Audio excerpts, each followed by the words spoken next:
الرحمن الرحیم، رحمان بھی ہے، بے شک، رحیم بے بھی شک۔ ہے، مالک یوم الدین، جزا کے دن کا مالک و مختار ہے، ایاک نعبد و ایاک نستعین، ہم تیری ہی عبادت کرتے ہیں اور تجھ سے ہی مدد مانگتے ہیں۔ اب یہ تعریف ہو گئی، اب آگے انسان التجا پیش کرتا ہے، اہدنا الصراط المستقیم، سیدھے راستے۔ میرے مالک مجھے سیدھے راستے پہ چلا۔ آگے مزید بڑھتا ہے، کن لوگوں کا راستہ؟ صراط الذین انعمت علیہم، ان لوگوں کا راستہ جن پر تو نے انعام کیا، غیر المغضوب علیہم ولا الضالین، ان لوگوں کا نہیں جن پہ تیرا غضب نازل ہوا۔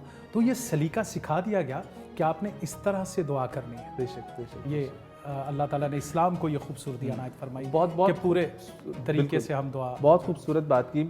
عریج کا بھی سوال ہوگا، عریج کے سوال سے پہلے میں بس صرف ایک چیز کہنا چاہوں گا کہ بہت ہی پیارے ہمارے مینٹور ہیں حسن بھائی، ٹھیک ہے، آپ سب بھی جانتے ہیں۔ جی بالکل۔ ان سے اس دن بیٹھے ہوئے ایک بات ہوئی، بہت خوبصورت انہوں نے بات کی، تو آپ کی یہ سورہ فاتحہ کے ترجمے میں مفتی صاحب بھی رہنمائی فرمائیں گے۔ ہم لوگ کسی چیز میں خدا کو محدود کیوں کرتے ہیں؟ تمام تعریفوں کا جب ہم ذکر کرتے ہیں، تعریفیں ایک حد تک ہوتی ہیں۔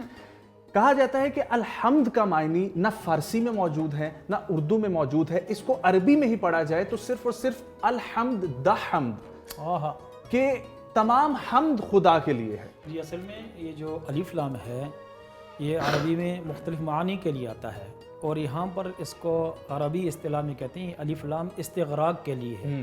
تمام یعنی جتنی حمدیں ممکن ہیں ہو سکتی ہیں، سب کے سب کو یہ لفظ شامل ہے۔ اچھا، اس کو میں ایک شعر میں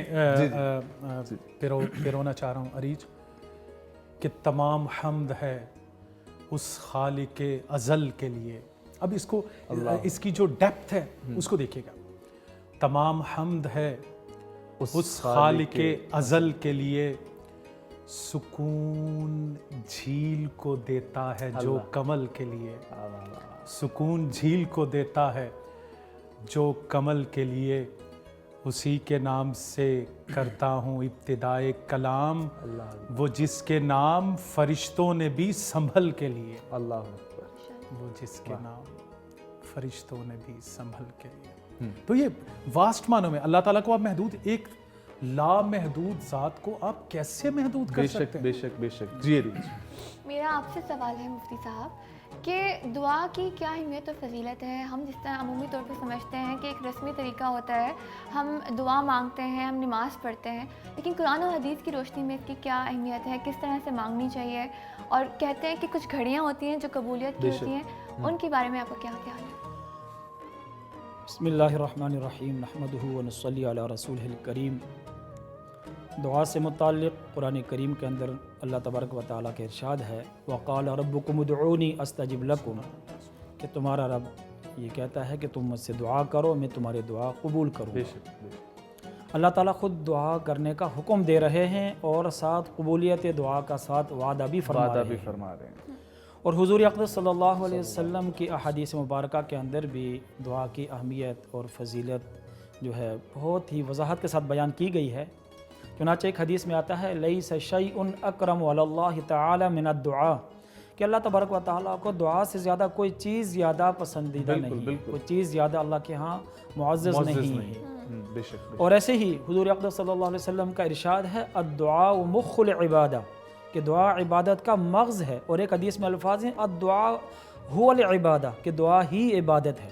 دیکھیں ہمیں دعا کو سمجھنا چاہیے، دعا ہے کیا چیز، دعا کہتے کس کو ہیں؟ جی جی۔ تو دعا اصل میں یہ ہے کہ انسان اپنے آپ کو عاجز، کمتر، محتاج سمجھ کر اپنے رب سے اپنا ناطہ قائم کرے اور اپنے رب سے اپنے کاموں کو وہ منوانے کے لیے، اپنے کام بنانے کے لیے رابطہ کرے، اللہ سے مانگے۔ وہ قول جس کے ذریعے اپنے رب کو پکارا جاتا ہے اس کو دعا کہا جاتا ہے۔ یہی وجہ ہے کہ دیکھیں اللہ تبارک و تعالیٰ نے جب بندوں کو عبادت کے لیے پیدا کیا، اور عبادت کے اندر کیا ہوتا ہے کہ انسان اپنے آپ کو کمتر اور عاجز سمجھ رہا ہوتا ہے، تو دعا کے اندر انسان جو ہے اپنے آپ کو بہت زیادہ عاجز، بہت زیادہ محتاج سمجھ کر اللہ سے وہ اپنی مراد مانگ رہا ہوتا ہے۔ اسی لیے حدیث میں کہا کہ اصل عبادت دعا ہی ہے، کہ انسان اپنے آپ کو بالکل عاجز کمتر سمجھتے ہوئے اپنے رب سے اپنا ناطہ بحال کرتا ہے اور رب سے وہ دعا کرتا ہے۔ اللہ تعالیٰ بھی اس پر بہت زیادہ خوش ہوتے ہیں کہ بندہ اس سے مانگتا ہے۔ دنیا میں کسی سے مانگا جائے، ایک دفعہ مانگیں گے، 2 دفعہ مانگیں گے، وہ ناراض ہو جائے گا، ایک 2 دفعہ دے گا، پھر کہے گا جی بھائی بس کرو، جان چھوڑو۔ لیکن اللہ وہ ذات ہے کہ جس سے جتنا مانگا جائے وہ اتنا ہی خوش ہوتا ہے اور اتنا ہی زیادہ دیتا ہے۔ باقی جو دعا ہے وہ ہر حال میں اللہ تعالیٰ قبول فرماتا ہے۔ قبولیت دعا کی مختلف صورتیں ہوتی ہیں۔ کبھی جو انسان مانگتا ہے اس کو وہی مل جاتا ہے، اور کبھی جو انسان مانگتا ہے وہ اس کو نہیں دیا جاتا، بلکہ جو اس کے لیے بہتر ہوتا ہے اللہ اس کو وہ عطا فرما دیتے ہیں، یا کوئی مصیبت اسے ٹال دیتے ہیں۔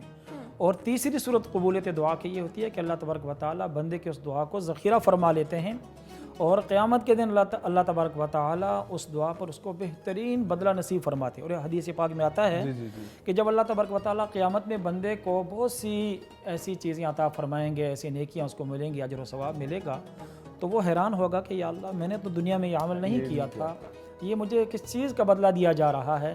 تو اس پر اللہ تبارک و تعالیٰ کی طرف سے یہ کہا جائے گا کہ بندے تو نے دنیا میں فلاں چیز مانگی تھی، لیکن تیرے لیے دنیا میں مناسب نہیں تھی، اس لیے تیری اس دعا کو ذخیرہ کر لیا گیا تھا، آج اس کے بدلے میں تجھے یہ نعمت دی جا رہی ہے۔ تو اس وقت بندہ یہ خواہش کرے گا کہ کاش میری دنیا میں کوئی بھی دعا قبول نہ ہوئی ہوتی۔ تو یہ دعا اتنا عظیم عمل ہے، اتنا پیارا عمل ہے کہ کامیابی ہی کامیابی ہے ہر صورت۔ بے شک۔ اور عریج آپ نے جو بات کی کہ مانگنا کیسے چاہیے، مجھے نجم حضرت نوح علیہ السلام کا ایک واقعہ یاد آ گیا۔ واہ واہ، کہ اس انہوں نے واقعے کیسے کی طرف اگر ہم لوگ بڑھیں، آپ کی اجازت سے بریک لیتے ہیں، ٹھیک ہے، تاکہ پھر آپ کا حضرت نوح کا واقعہ اور میرے ذہن میں آ رہا ہے وہ جس طریقے سے مفتی صاحب نے کہا کہ ہم لوگ بہت جلد بازی کرتے ہیں کہ ہماری دعا قبول ہو، لیکن ہم لوگ یہ بھول جاتے ہیں کہ حضرت یعقوب کی دعا کتنے عرصے بعد جا کے قبول ہوئی، اور کیا حضرت نوح نے اپنے بیٹے کے لیے دعا نہیں کی ہوگی، اپنی بیوی کے لیے دعا نہیں کی ہوگی، لیکن یہ کیا عمل ہے خدا بہتر جانتا ہے، ٹھیک ہے، اس کے اوپر ہم لوگ بات کریں گے۔ ہمارے ساتھ رہیے، واپس آئیں گے، یہیں سے آگے بڑھائیں گے اور کچھ کلام بھی سنیں گے، کہیں مت جائیے گا، افطار کا وقت قریب ہے، بنے رہیے ماہ کریم کی اس ٹرانسمیشن کے ساتھ۔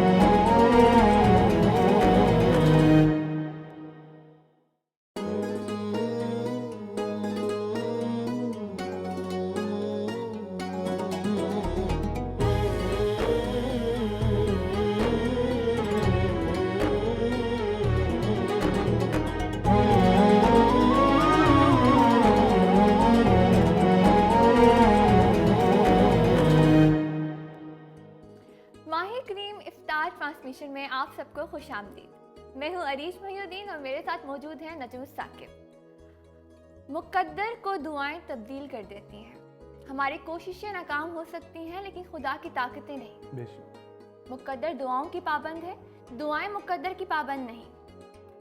آئیے چلتے ہیں ہم اپنے سوال کی جانب، جہاں سے ہم نے قطع کلام کیا تھا کہ دعائیں کیسے مانگنی چاہیے۔ جی عریج، حضرت نوح علیہ السلام 950 سال انہوں نے تبلیغ کی اور چند لوگ مسلمان ہوئے جنہوں نے کلمہ پڑھا۔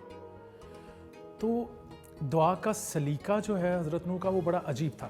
جو قرآن میں دعائی وہ مختصر سی 2 لفظوں کی، ربی لا تذر علی الارض من الکافرین دیارا، کہ یہ مطلب یہ دعا تھی۔ لیکن اب انہوں نے مانگا کس طرح کہ یا اللہ دیکھ میرے ساتھ انہوں نے یہ کیا، یا اللہ دیکھ، میں آپ کی بات کاٹوں گا۔ جی یہ جو آپ نے کہا یہ تو خیر بد دعا ہے، ہاں دعا آگے آ رہی ہے، اسی کے ساتھ آگے۔ تو مطلب یہ کہ مختصر سی دعا تھی، لیکن انہوں نے فرمایا کہ اللہ دیکھ انہوں نے میرے ساتھ کیا کیا، انہوں نے میرے ساتھ یہ کیا، انہوں نے میرے ساتھ یہ کیا۔ یہ کرنے کے بعد پھر آپ نے جو ہے نا وہ ان کے حق میں بد دعا فرمائی، اور اللہ تعالیٰ نے اس کو قبول کیا، اللہ تعالیٰ نے فوراً اس کو قبول کیا۔ یہ تو انبیاء کے واقعات ہیں۔ پچھلے دنوں میں نے ایک واقعہ پڑھا، آگے دعا بھی ہے جو آپ فرما رہے ہیں، اسی صورت میں تھوڑا سا آگے جا کے دعا بھی ہے، رب اغفر لی ولوالدی ولمن دخل بیتی مؤمنا وللمؤمنین والمؤمنات۔ تو یہ آگے دعا بھی ہے بات۔ جی، تو ایک صاحب ایک واقعہ لکھتے ہیں کہ ایک اللہ والے بیت اللہ کے پاس کھڑے ہیں، تو ایک پٹھان بیت اللہ کے وہ جو غلاف ہوتا ہے اس کو پکڑ کے ہزاروں قطار ہو رہا ہے۔ اچھا، وہ صاحب کہنے لگے کہ مجھے بڑا دلچسپ آدمی لگا. میں اس کے پاس چلا گیا. میں نے کہا کیا مانگا؟ اب دیکھیں مانگنے کا ڈھنگ کیا ہوتا ہے, سلیقہ کیا ہوتا ہے مانگنے کا اللہ تعالیٰ سے. تو وہ کہتا ہے خوچا پٹھان تھا, آج تو ہم نے اللہ کے گریبان پہ ہاتھ ڈال دیا. وہ اللہ والے کہتے ہیں میں سٹنڈ ہو گیا کہ اس نے کیسی بات کر دی. وہ اپنے بھول پن میں یہ سمجھا کہ میں نے اللہ تعالیٰ, وہ غلاف کو پکڑا تو میں نے اللہ تعالیٰ کے گریبان میں ہاتھ ڈال دیا.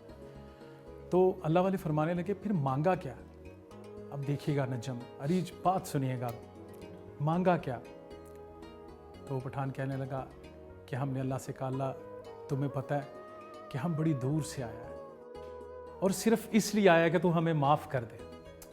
اگر تو نے مجھے معاف نہیں کیا ہم مدینہ جائے گا اور تیرے محبوب کو تیری شکایت کرے گا.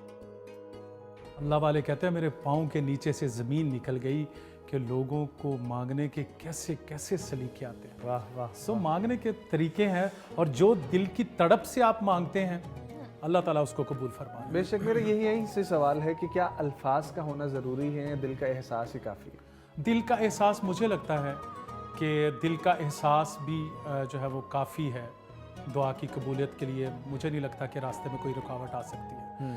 ہم بعض اوقات اس رکت کے عالم میں ہوتے ہیں کہ ہم کچھ نہیں کہہ پاتے. جیسے سیدنا ابو ہریرہ ایک دن آئے رسول اللہ کے پاس روتے ہوئے. انہوں نے فرمایا کیا ہوا؟ کہنے لگے یا رسول اللہ ماں نے مارا ہے.